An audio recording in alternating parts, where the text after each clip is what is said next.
My name is Marjorie Whitfield, and I am 62 years old. If anyone had told me that one day I would be forced to play dead on a mountainside because of my own flesh and blood, I would have laughed in their face. But 3 nights ago, that is exactly what happened. My son and his wife pushed me and my husband off a cliff to live methodically, without hesitation. Even now, as I sit here trying to find words strong enough to capture the horror, the pain radiates from my ribs where bones snapped like dry twigs. The scars on my arms are still raw, but nothing wounds me more deeply than the truth whispered into my ear as my husband lay bleeding beside me. Pretend you're dead, Marjorie. Don't move. If he thinks we're gone, maybe we still have a chance. Those words of desperation still echo in my head, because my husband wasn't only trying to keep us alive, he was also carrying a secret he had buried for 25 years. A secret that, once revealed, would make me question everything I thought I knew about the people I had raised, the family I had cherished, and the life I had spent decades protecting, the picture-perfect life until that terrible night. I would have sworn to you that ours was a storybook family. We had built our lives in a modest brick house on the quiet outskirts of Atlanta, Georgia. I was a school teacher, known for my booming laugh and the colorful scarves I always wore to brighten my classroom. My husband Leonard was a carpenter, the kind of man whose calloused hands could coax beauty out of the roughest piece of wood. We had 2 boys, Marcus, the elder, a bright-eyed dreamer who filled the house with laughter, and Damien, 5 years younger, quieter, more reserved, always watching from the shadows of his brother's energy. Sundays were sacred in our household. After church, Leonard would roast chicken, and I would bake sweet potato pie while Marcus regaled us with plans to become an engineer. Damien sat silently, poking at his food, but I never thought less of him for it. A mother does not choose favorites, at least. That's what I told myself. In the evenings, Leonard and I would walk hand in hand down the tree-lined trails of our neighborhood. We would talk about retirement, about traveling to places we'd only seen in magazines, about watching our grandchildren grow. Every dream felt within reach. If only I had realized then that life, so deceptively gentle, was quietly sharpening its knives. A shadow over the family. It began 25 years ago, when Marcus was 20 and on the verge of leaving for college. He and Damien started arguing more often, though I could never make out about what. I would hear their voices rising behind closed doors, only for silence to fall when I entered the room. "It's just brother stuff," Leonard assured me, brushing away my worries. "They'll outgrow it." But I knew something was wrong. A mother always knows. Then, one October night, Marcus didn't come home. We waited. 11 o'clock, midnight, 2 in the morning. Damien stayed in his room, supposedly studying, though his eyes held a strange light when I asked about his brother. Leonard gathered neighbors to search the woods and river paths Marcus loved. At dawn, they found his body at the bottom of a gorge. The police said it was an accident, slipped on wet rocks in the dark. I clung to that explanation because the alternative was unthinkable. Marcus's funeral broke me. I wore the same black dress I had worn at my mother's funeral, my tears soaking through its fabric. Damien was strangely calm, his face unreadable. Leonard held me upright when my knees gave way, whispering promises that time would heal us. But time did not heal. It merely buried Damien's transformation. In the months after Marcus's death, Damien changed. He became more attentive, more helpful, almost doting. He brought me flowers when I cried, offered to help Leonard in the workshop, fetched groceries without complaint. To anyone else, he was the model son, trying to fill the void Marcus had left. I wanted so badly to believe that, but in hindsight, I see it for what it was, a mask, a carefully crafted disguise hiding something monstrous beneath. Years passed. Damien married Clarissa, a bright, charming woman from a nearby town, and they had 2 children who became the light of my life. Watching them run across the yard, giggling, as Leonard carved wooden toys for them, I thought perhaps the darkness was behind us. I could not have been more wrong. Seeds of betrayal. As Leonard and I aged, discussions about our will began. Clarissa was the one to bring it up, her voice honey-sweet, her smile practiced. "You've built such a beautiful life," she said, her eyes flickering over our handcrafted furniture, our photographs on the walls. "We just want to make sure you're protected. You deserve to relax without worrying about the future." I took her words as love, but in truth, they were something else entirely. Calculation. Damien pressed harder, insisting that he and Clarissa be named sole heirs, arguing that they would manage things better.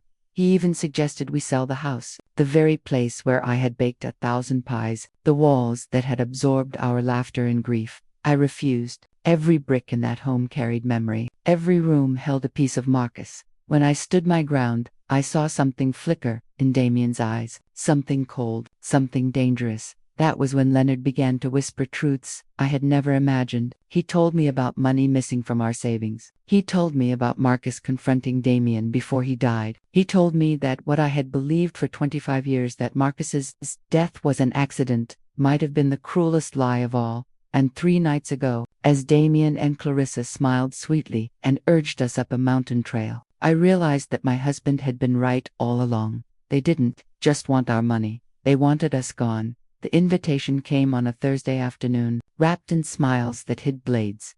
Damien and Clarissa arrived at our house unannounced, their 2 children racing through the hallway as if nothing in the world could be wrong. Clarissa carried a casserole dish, her famous mac and cheese, and Damien, towering with that rehearsed grin, hugged me so tight I could almost believe he cared. Almost. Mom. Dad, Damien said, setting the casserole on the counter. We've been talking, and we think it's time we all had a family adventure. Something special. What do you say to a mountain hike this weekend? The trail's easy, just a couple of hours, nothing too hard. You'll love the view. The words froze in my chest. A hike on the mountains. My mind flashed back to Marcus, the gorge, the rocks, the body found at dawn. My throat tightened. Leonard, standing behind me, squeezed my shoulder. His grip told me everything. He suspected, too. Are you sure that's safe? I asked, forcing a smile. You know my knees aren't what they used to be. Clarissa leaned forward, her manicured hand brushing my cheek. Oh, Marjorie, you'll be fine. It's the kind of trail even children can do. We'll take it slow. And imagine the photographs. You and Leonard against the sunset. It'll be beautiful. Her voice was sugar, but her eyes gleamed like glass. The pressure that night, I couldn't sleep. I lay awake, staring at the ceiling fan spinning lazily in the dark. My husband's breathing was steady beside me, but I knew he wasn't asleep either. Finally, he whispered, Marjorie, we can't go. What excuse can we make? I asked, my voice trembling. If we refuse, it'll only make them suspicious, Leonard said. If Damien is truly planning something, we need to be careful. We need proof. If we play along, maybe we can outsmart him. The idea chilled me, but I knew he was right. The next morning, I called my sister Lorraine, the one person who had always seen through lies faster than I could. She listened quietly as I poured out my fears. Marjorie, she said finally, you've always been too trusting. If you feel something is wrong, it probably is, but don't confront them yet. Watch, listen, and for God's sake, be careful. Her warning rang in my ears all day. The preparations over the next 2 days, Damien and Clarissa visited often, talking animatedly about the trip. They brought maps, highlighted routes, even showed us the new hiking boots they'd bought for us as a gift.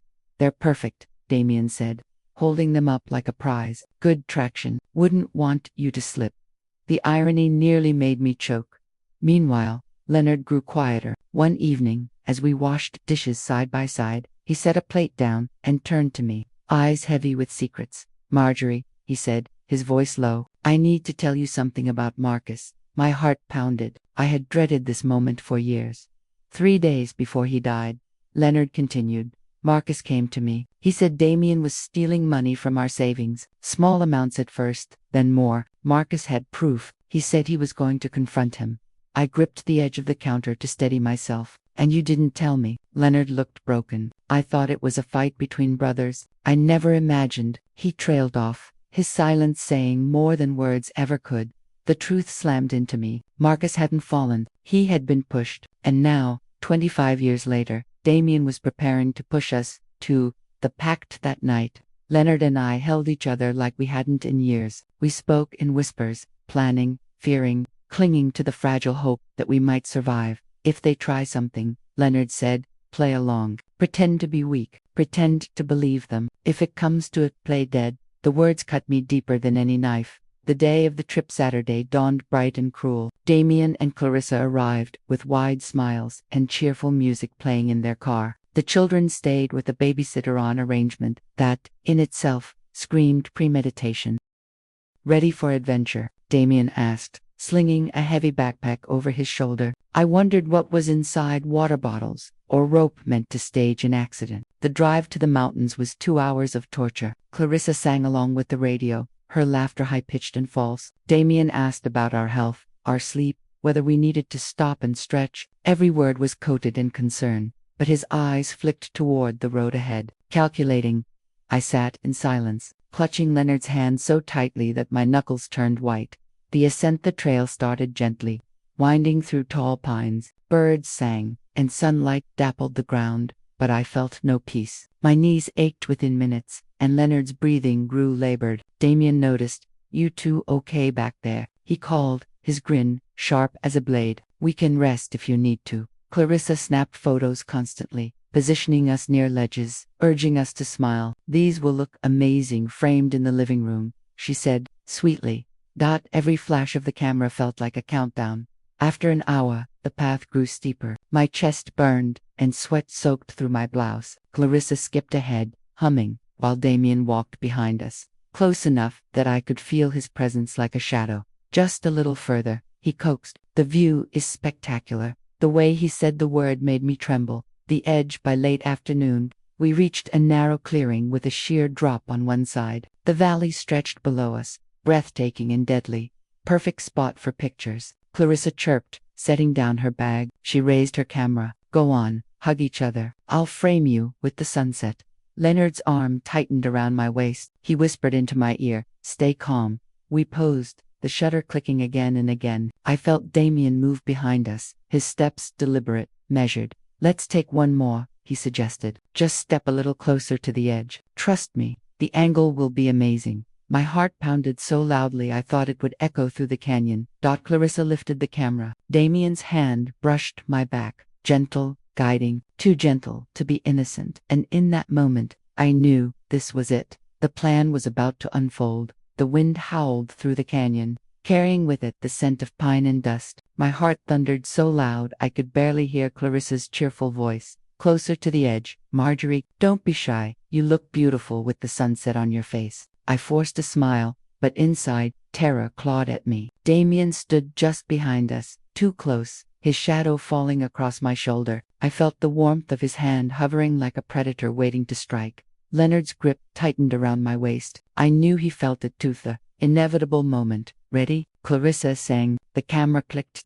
And then Damien shoved. The world turned upside down. My scream was ripped from my throat as my feet left the earth. Leonard's arms clutched me desperately, but gravity had us both. Rocks blurred past, jagged teeth waiting to tear us apart. My body slammed against an outcrop, pain exploding in my ribs. Leonard hit beside me, groaning, blood blooming across his forehead. We tumbled, bounced, crashed until finally, mercifully, we landed hard against a cluster of boulders. The impact knocked the air from my lungs. For a moment, I thought I had died, but then I heard it. Above us, faint and cold laughed, Clarissa's high-pitched giggle, Damien's deep chuckle. It was the sound of triumph. "Pretending to die, don't move," Leonard whispered hoarsely, his lips near my ear. His voice was ragged, trembling with pain. "Pretend, we're gone." I froze. Every instinct screamed to cry, to claw my way up, to curse their names, but I obeyed. I closed my eyes, let my body go limp, and willed my chest to rise shallow and slow. Above, their voices carried down. "Perfect," Damien said. "No one survives a fall like that." Clarissa's tone was gleeful. "And the insurance money will clear all our debts." Finally, I bit my lip until blood filled my mouth. If I reacted, even flinched, they would come down and finish us. "Come on," Damien said after a pause. "We should go before anyone notices. We'll call 911 later. Stage it like we just realized they're missing." Their footsteps faded, leaving only the silence of the canyon. The pain of survival when I finally dared to open my eyes. The sky above was turning violet with dusk. My whole body screamed with agony, ribs stabbing, legs bruised, skin torn raw. Leonard lay beside me, blood matting his hair, his chest heaving with shallow breaths. "We're alive," I whispered, tears streaming down my face. "God help us, we're alive." Leonard managed a weak smile. "Barely. We couldn't climb out. The cliff walls were sheer, unforgiving, and we couldn't risk screaming for help. Damien and Clarissa might not have gone far, so we lay there, battered and broken, waiting for the darkness to hide us. Memories of Marcus's night fell. My mind drifted back to Marcus, my beautiful boy. I saw his smile, heard his laugh, remembered the last time he hugged me before he vanished into the canyon where they later found his body. I had spent years telling myself it was an accident, but now, lying broken on the rocks, I knew the truth with a certainty that burned my soul. Damien had killed his own brother, and now he had tried to kill us too.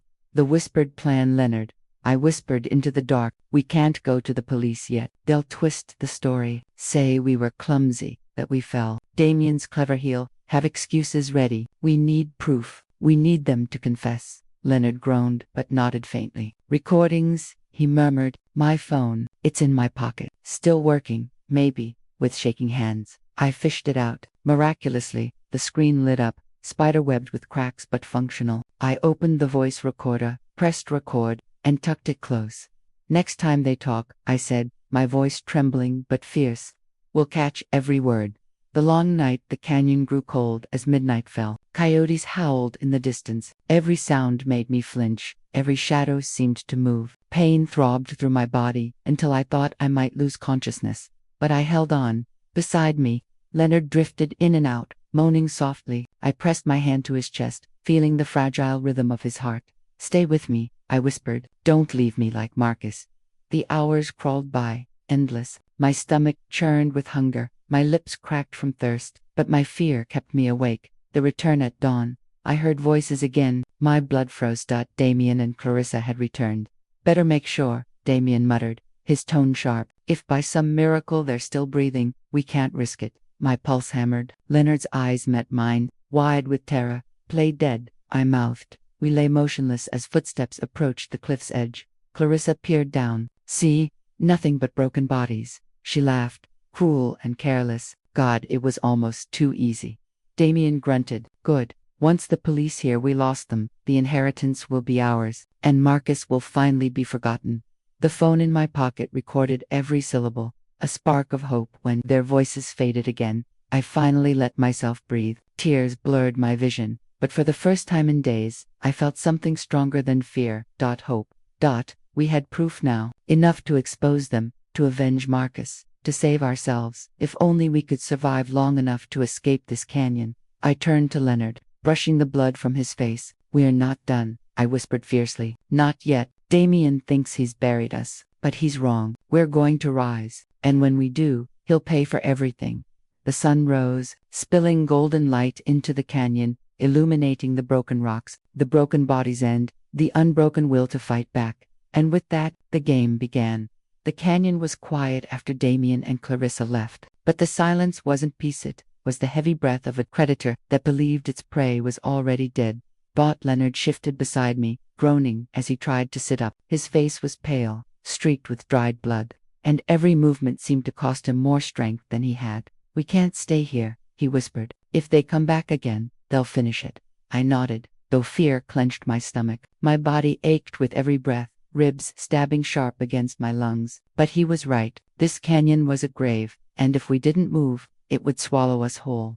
The first step, the slope above us was jagged, a cruel staircase of rock and loose soil. The thought of climbing made my knees tremble, but there was no choice. Help me up, I said, my voice firmer than I felt. Together, we dragged ourselves to the base of the wall. Leonard braced against a boulder, wincing, while I searched for a foothold. My fingers scraped against stone, skin tearing, but I hauled myself upward. Every inch was agony. Halfway up, my foot slipped. I crashed down onto the rocks, the pain white-hot, tearing a scream from my throat before I bit it back. We couldn't risk being heard.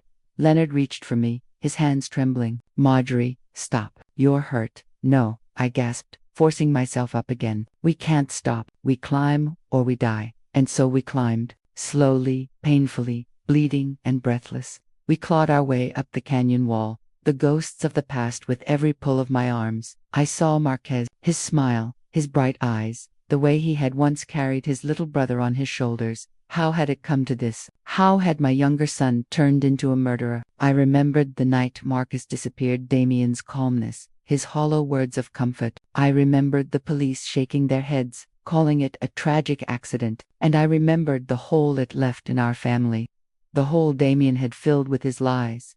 Tears burned my eyes, but I let them fuel me. For Marcus, for the years stolen from us, I would not stop climbing. Reaching the top, By the time we reached the canyon's rim, the sun was high, blazing down on our torn skin. My arms shook uncontrollably, and Leonard collapsed beside me, gasping for air. For a long moment, we lay in the dust, staring at the sky, unable to move. But survival is a stubborn thing. "We have to keep going," I whispered. "They'll call the police soon. If the authorities find us too early, we'll have no chance to prove what really happened." Leonard turned his head toward me, his eyes glassy with exhaustion. "Then we hide, we heal, and we plan." Into the woods, the forest stretched before us, thick with pines and undergrowth. We staggered into its shadows, leaving behind the open canyon. Every step was agony, but the trees offered cover, a chance to disappear. Hours passed as we stumbled through the woods, guided only by instinct. We drank from a stream, the cold water stinging our cracked lips. We ate nothing, our stomachs twisting in emptiness, but we kept moving. At dusk, we found shelter beneath a fallen log. I tore strips from my blouse to bind Leonard's wound, whispering prayers as I worked. "You saved us," he murmured, his voice faint. "I don't know how, but you saved us." I shook my head. "Not yet, but I will." Listening to the enemy that night, I checked Leonard's phone again. Miraculously, it still had power. I replayed the recording, our enemies' voices crackling through the speaker. Perfect. No one survives a fall like that. The insurance money will clear all our debts. Once the police hear we lost them, the inheritance will be ours. Every word was poison, but it was also salvation. This was the evidence we needed. Still, it wasn't enough. They could claim it was a joke, twisted words taken out of context. We needed more. We needed them to damn themselves beyond denial. The hunters shot over the next day. We hid in the woods, nursing our wounds, listening for any sign of pursuit. But instead of hunters, we heard voices from hikers, distant chatter carried by the wind. The world was moving on, unaware that a murder had just been staged within these mountains. When night fell again, I turned to Leonard. "We can't just go to the police. Damien will spin it, like he always does. We need to get back to town, to the house. If we move carefully, we might catch them off guard." Leonard frowned, pain creasing his face. "That's dangerous. If they see us, then we make them see us," I said, my voice steady. "But on our terms." The return home, it took 2 more days to stumble out of the woods and onto a back road. A kind stranger offered us a ride. Shocked at our disheveled state, we spun a story about getting lost on the trail. When we finally returned to town, the news had already spread, the tragic deaths of Marjorie and Leonard Johnson.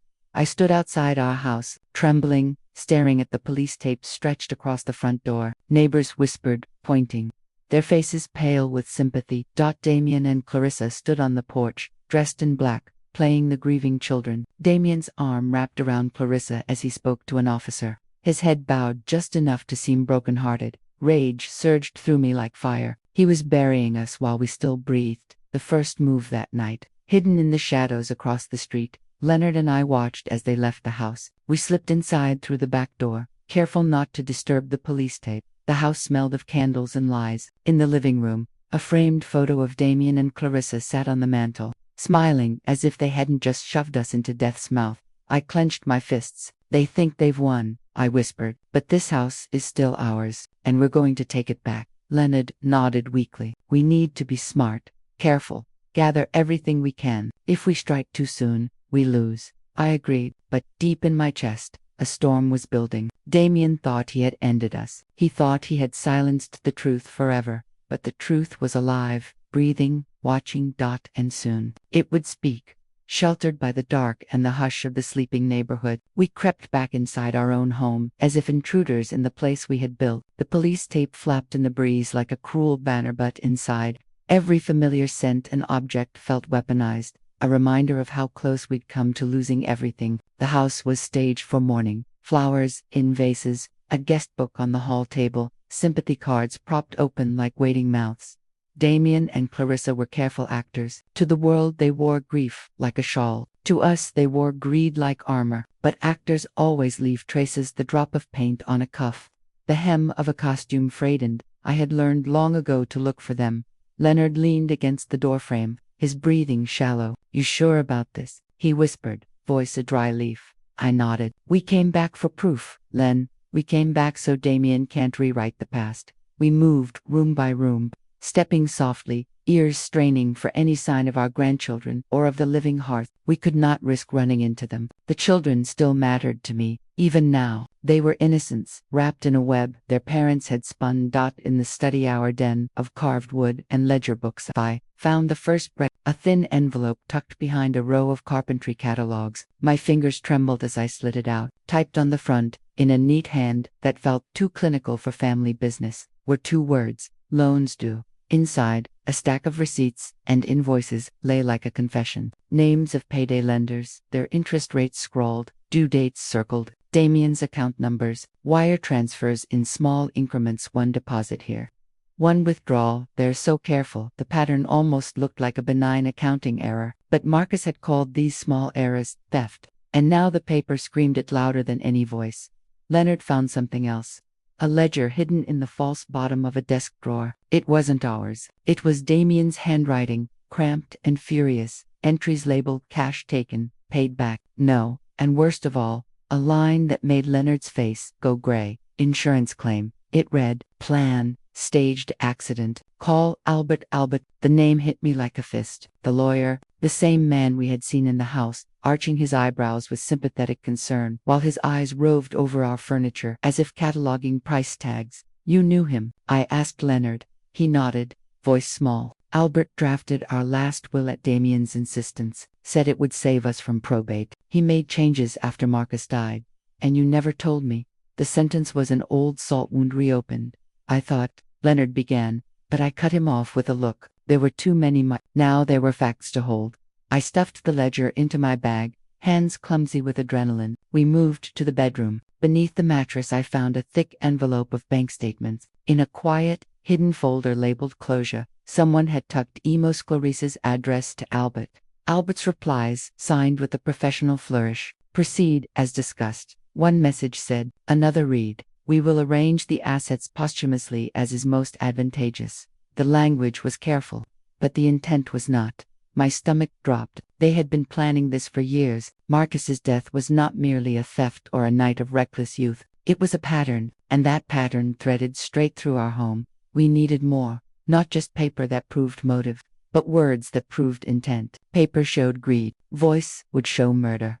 Leonard's phone had survived the fall for a reason. The recordings were the key, but they needed amplifications, someone official to corroborate them, someone with law and weight. Albert's signature on the communications made him a linchpin. If we could catch Albert colluding, or catch Damien talking specifics about the plan, the police would have an unstoppable case. Harriet, I said suddenly, my sister had sharper teeth than I did. She'd always known to look where others didn't. She can help. Leonard's brow knit. She's good, but she won't let them bulldoze this family, I said. Caller I used. The neighbor's phone. Our doorbell camera had been removed days ago. Too obvious, and left a message. Harriet answered on the 4th ring, voice like a shot. Marge, what's wrong? I told her half the story, enough to make the blood leave her face. She said 2 words that felt like armor. Bring proof. I did not have to wait long. We set a simple, stupidly bold trap. The next morning, as dawn yawned and neighbors began their routines, we staged our own funeral. We pulled out the hospital gowns we'd hidden in a compartment under Leonard's workbench and carefully placed them where Damien would see. I phoned in an anonymous tip to the station. There are signs someone is trying to change their will. Family in distress. Perhaps revisit the dead's file. Detective Detective Johnson came the way we'd hoped. A steady man with patience in his face and a clipboard that smelled of duty. Once the town's interest swelled, we planted ourselves like ghosts within the house, the living who could not be seen. We wanted impression as much as evidence, a rumor that Hilda and Leonard might not be entirely gone, a whisper that their deaths might not be the tidy tragedy Damien had hoped for. When Damien and Clarissa returned that afternoon, the air around them felt thin. They were efficient in their grief, now phones to their ears, a schedule of funeral arrangements, calls to insurers. They moved like people rehearsed for a role that promised reward. I waited until they were alone in the study.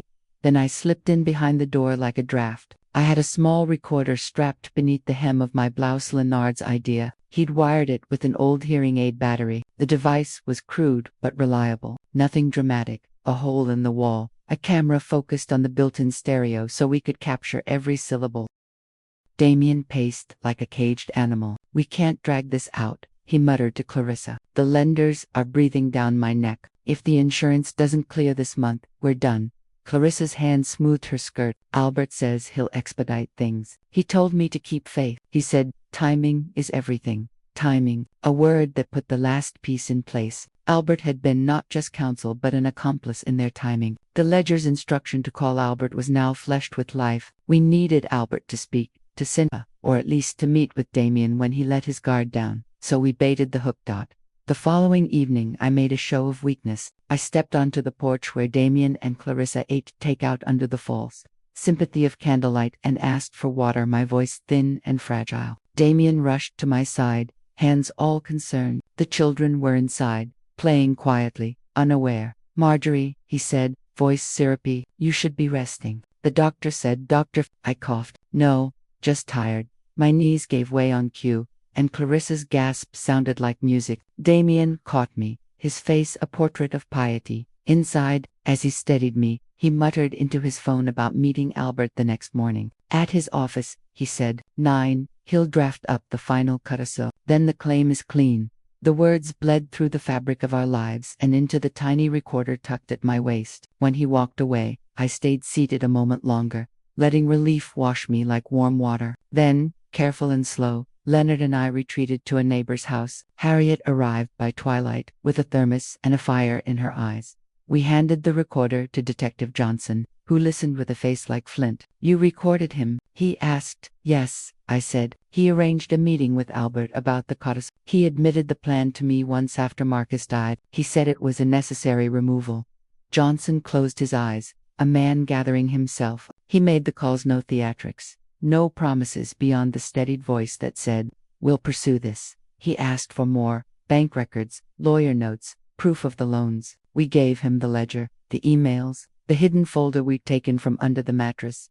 Over the next 2 days, the house became a hive of investigation. Officers threaded through the rooms with a tenderness I hadn't expected, careful to respect the facade of mourning while tearing at the stitches of it. Subpoenas unfolded like paper knives. Albert's name began to appear on their lips, and then the unexpected. Albert called. He'd been cooperative at first, his voice oily and careful. I am simply an estate attorney, he said. I act for my client's wishes. When pressed, he hesitated, then set a meeting at his office, as Damien had planned. We arranged for Detective Johnson to be there in plain clothes. He would be a shadow in the room, a man with an ear to catch words and a badge ready to act. We needed Albert to confirm the intent, or Damien to supply the details that would seal the case. On the morning of the meeting, Damien arrived with the arrogance of a man who thinks the law bends to his will. He strutted into Albert's office, Clarissa at his side, their smiles practiced. Albert greeted them with the warmth of a colleague who had been rewarded.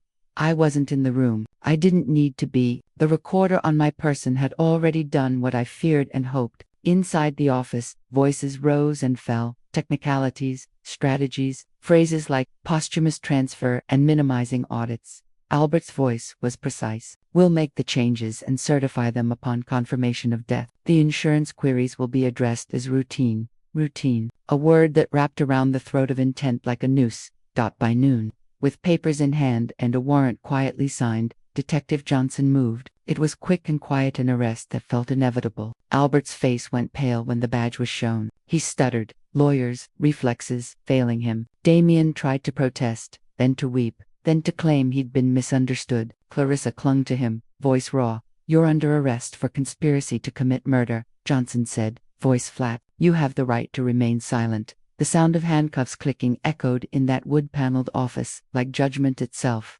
Back at the house, the world that had been built on lies started to creak. Reports spread. Neighbors gasped. The grandchildren were taken under the temporary care of Child Protective Services, while the legal machine whirred. For the first time, I felt a warmth that wasn't the phantom of victory but the real sunlight of justice beginning to peer through the clouds. Yet even as arrests were made and papers signed, I knew the road ahead would not be clean. Money can buy silence. Fear can bend truth. But the ledger, the emails, and the voices now had weight. Paper and recorded breath had become weapons against the people who had tried to bury us. That night, Leonard and I sat in our kitchen, the house around us half ruined and half sacred. We held each other, listening to distant sirens, and allowed ourselves, for a fragile moment, to breathe.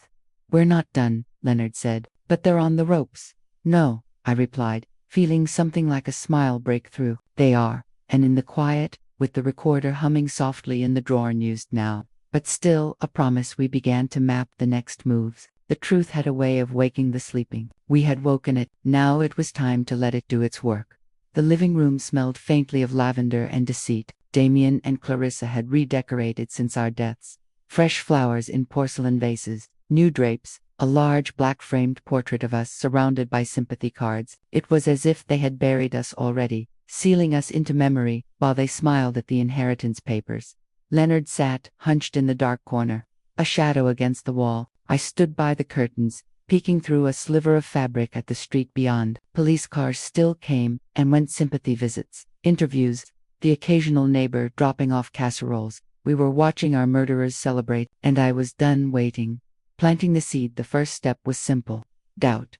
I sent an anonymous email from Leonard's phone to Detective Harris, the officer assigned to the case. The subject line was blunt: "They are alive." Damien knows. Attached was the recording of Damien and Clarissa at the canyon, voices crisp and damning. Within hours, Harris was at the door. We listened from the upstairs landing, hidden in the shadows, as Damien answered with his perfected grief. "Detective, I don't understand," Damien said, his voice steady but laced with the right tremor. This is insane. Someone must be playing a cruel joke." Clarissa wept on cue, pressing a tissue to her eyes, but Harris's tone was sharp. "We'll be examining the audio. If this is authentic, we'll need to speak again." When the door closed, Damien's mask cracked. His voice was low, venomous. "Who the hell sent that? Who?" Clarissa shook her head. "Nobody knows. Unless..." Her eyes flicked upstairs, scanning the shadows. For one terrible second, I thought she saw us, but she turned away, biting her lip. Damien slammed his fist against the wall. "If my parents are alive, I'll finish the job myself." My breath caught, the words we needed straight from his own mouth, but we needed proof stronger than my memory. We needed him to say it again.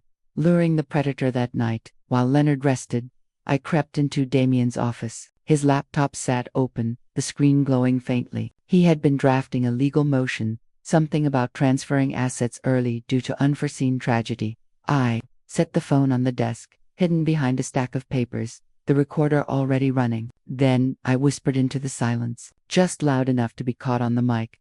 "Damien, you think you've won, but you haven't." I slipped away before he returned. Minutes later, we heard him storm into the office. The chair scraped, the papers rustled, then his voice, low and furious. "Who's there? You're dead. I made sure of it. You can't be here." The recorder caught it all. When I retrieved the phone later, my hands shook with triumph. This was it, proof not only of intent but confession. Cracks in the marriage. Over the next few days, we hid and waited. But something unexpected happened. Clarissa began to unravel. Late one night, Leonard and I crouched in the hallway, listening through the thin walls as their voices rose in the bedroom. "You didn't tell me it would be like this," Clarissa cried. "The detectives keep coming. The neighbors keep asking questions. What if someone saw?" Damien's voice was cold. "No one saw. No one will ever see. Unless you lose your nerve." "I can't sleep," she whispered. "I see them falling, screaming, their faces." "Then drink more wine," Damien snapped. "Do you want to go back to being broke? Do you want to crawl under the weight of debt again?" Silence, then soft sobbing.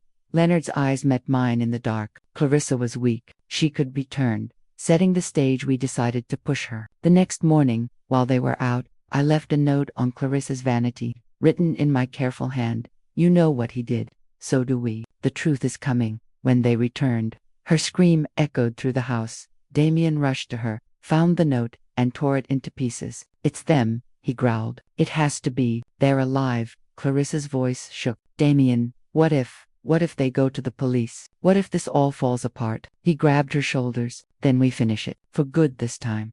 I pressed my back against the wall, heart pounding. The trap was almost ready to snap shut. The confrontation that evening, we revealed ourselves, not to Damien, he was too dangerous, but to Clarissa. She entered the kitchen alone, pouring herself another glass of wine. Her hands trembled so badly she spilled half the bottle. That's when I stepped out of the shadows.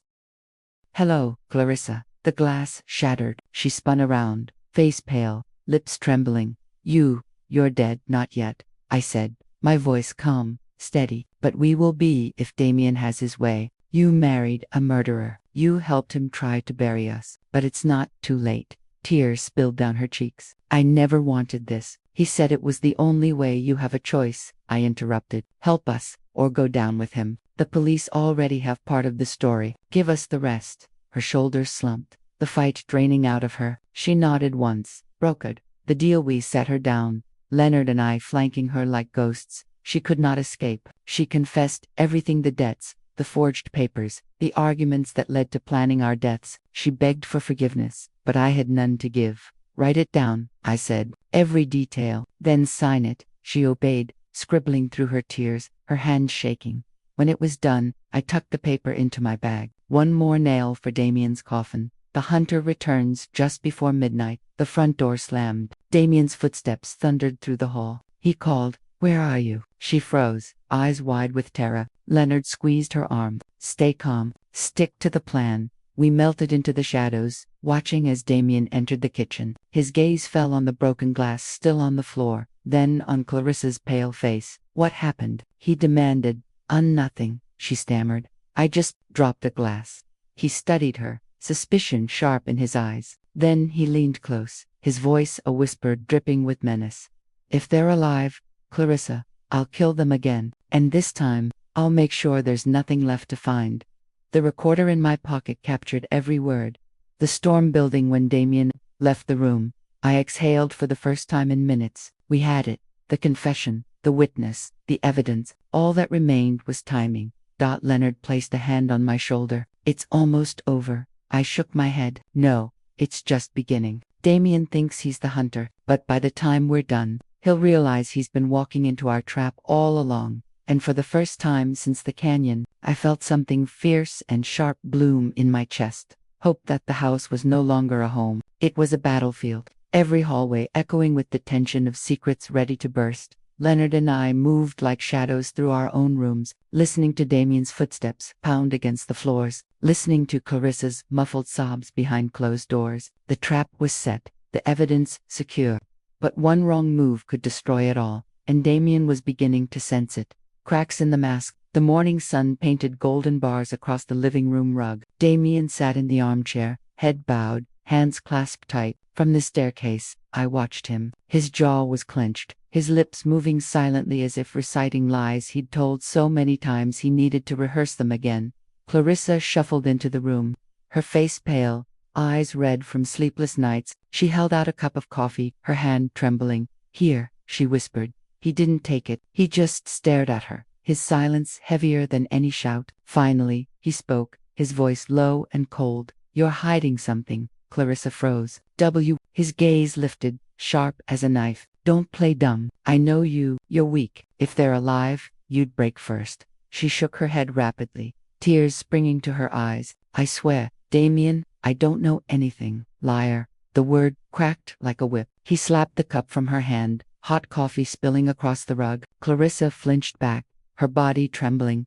From the shadows, my fists clenched. I wanted to leap forward, to shield her. But Leonard touched my arm. Not yet, he whispered. Dottie was right. Timing was everything. The breaking point that night. Damien prowled the house like a predator, opening closets, slamming doors, muttering to himself. He was hunting ghosts and he was getting closer. At midnight, his voice echoed up the stairs. If you're here, come out. I'll find you. Leonard and I held our breath in the attic, our backs pressed against the dusty wood. Clarissa sat with us, tears streaking her face. He knows, she whispered. He'll kill us all. Then we make sure he can't, I replied. My voice was steady, but inside my chest, fear pounded like a drum. The unmasking the next morning, Damien returned from the police station, his face pale with fury. They have the recording, he said, throwing his keys onto the counter. Someone sent it to them again. Clear it this time. Harris says he's reopening the case. Clarissa's hands shook as she poured water into a glass. What does that mean? It means, Damien growled, that my parents are alive. And they're here. His eyes swept the room, lingering on every shadow, every corner. When they landed on the attic door, my heart stopped. Slowly, he began to climb the stairs. The confrontation. The attic door creaked open. His silhouette filled the frame backlit by morning light. "Well," he said softly, almost smiling, "look what the rats dragged themselves into." Leonard rose slowly, placing himself between me and Damien. "It's over, son. We have the recordings. We have Clarissa's confession. The police know everything." Damien's smile widened, cruel and sharp. "Do you think they'll believe you? You're dead. As far as the world's concerned, you don't exist. And soon, you really won't." He pulled a pistol from his coat pocket, the metal glinting in the dim light. Clarissa gasped, shrinking back. "Damien, please," she began. "Shut up," he snapped, his eyes never leaving us. I stepped forward, my heart hammering but my voice steady. "You killed your brother. You tried to kill us. And now you're about to ruin your life completely. Put the gun down before it's too late." For a moment, something flickered in his eyes, hesitation, doubt, maybe even guilt, but it vanished as quickly as it came. "No," he hissed. "You should have stayed dead."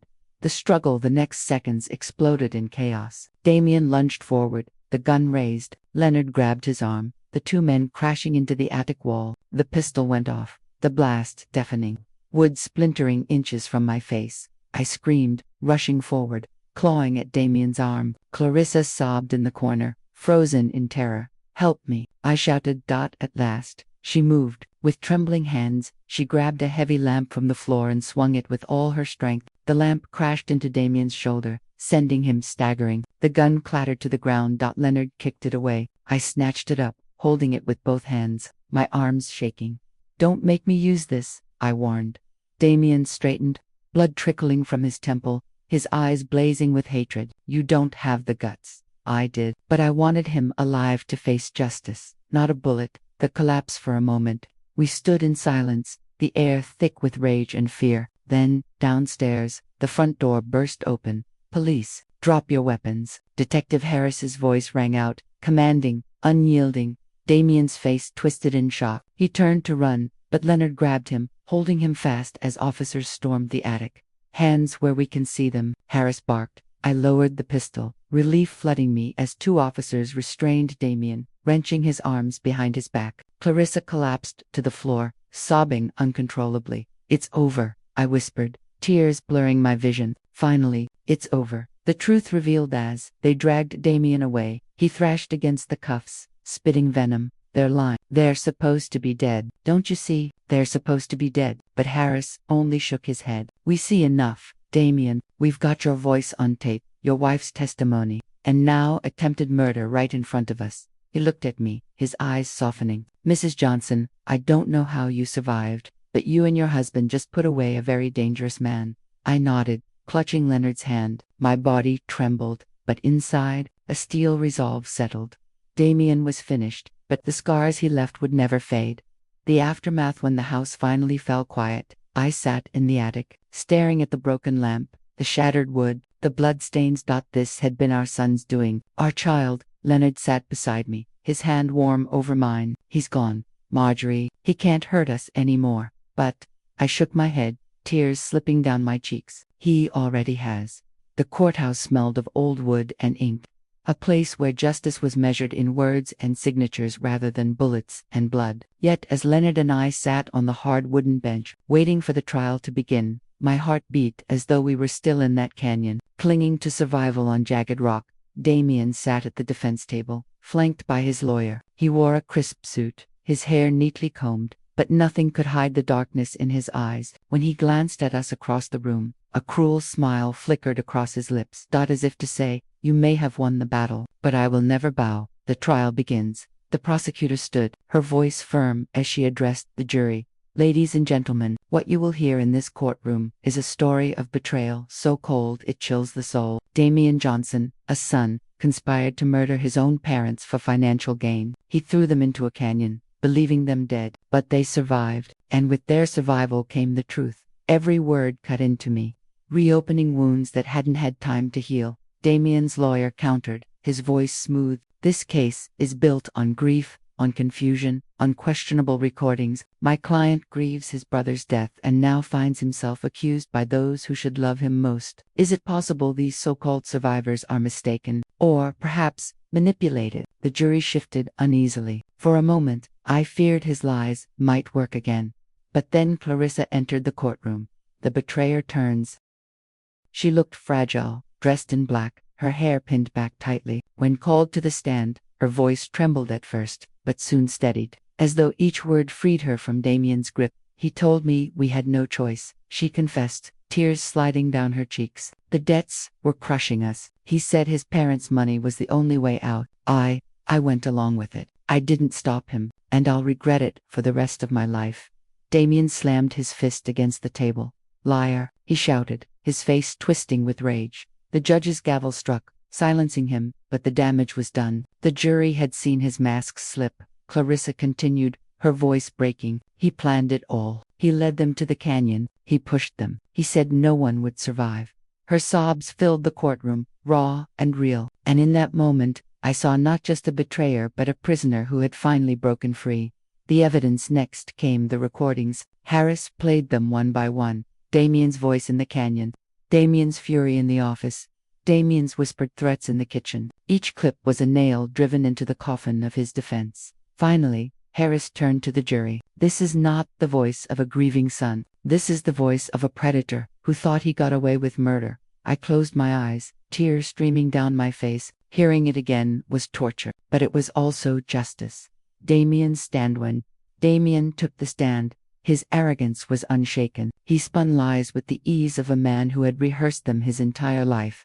They're confused, he said smoothly. They were injured, traumatized. They think they saw things that never happened. My wife, he sneered toward Clarissa. She's saying whatever she must to save herself. For a moment, silence hung heavy in the courtroom. Then I rose. Your Honor, I said, my voice trembling but resolute. May I speak? The judge nodded. I stepped forward, facing Damien, my son, my betrayer.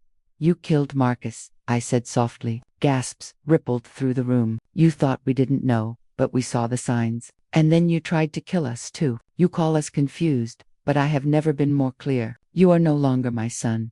For the first time, his composure cracked. His eyes widened, his jaw clenched. For just an instant, the mask slipped, and I saw the boy he once was, the boy who had laughed in our kitchen, who had hugged me with sticky jam-covered hands. Then, it was gone, replaced by the monster he had become. The verdict: the jury deliberated for only 3 hours. When they returned, the foreman's voice rang out, guilty, on all counts. Damien's face turned to stone. No tears, no rage. Just a hollow stare, as the judge sentenced him to life without parole. Clarissa wept openly, her shoulders shaking. Harris placed a hand on my arm, his voice gentle. It's done. He can't hurt you anymore.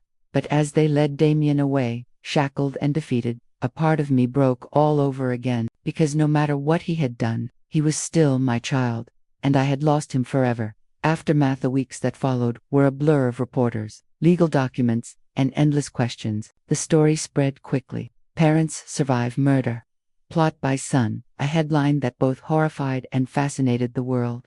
Leonard and I refused interviews. We wanted only silence, only peace. Clarissa was charged but received a reduced sentence in exchange for her testimony. Before she was taken away, she approached me, her eyes swollen from crying. I'm sorry, she whispered. I can't undo what I did, but I'll never stop regretting it. I didn't answer. I only turned away. Some wounds were too deep for forgiveness. A new dawn one morning. Weeks later, I stood on the porch of our home. The same porch where Damien had once played with toy cars, where Marcus had chased butterflies. The air was crisp, the sky streaked with pink and gold. Leonard stepped beside me, his hand warm in mine. We survived, he said softly. Yes, I whispered, but survival isn't the same as living. He looked at me, his eyes filled with quiet strength. Then we learned to live again, together. I nodded, though tears blurred my vision. The past would always haunt us. Marcus was gone, Damien was gone, too, though in a different way. But the canyon hadn't swallowed us, the lies hadn't silenced us, and the darkness hadn't won. As the sun rose higher, I felt something I thought I'd lost forever. Hope. And though the scars would remain, I knew we could still build a future from the ashes.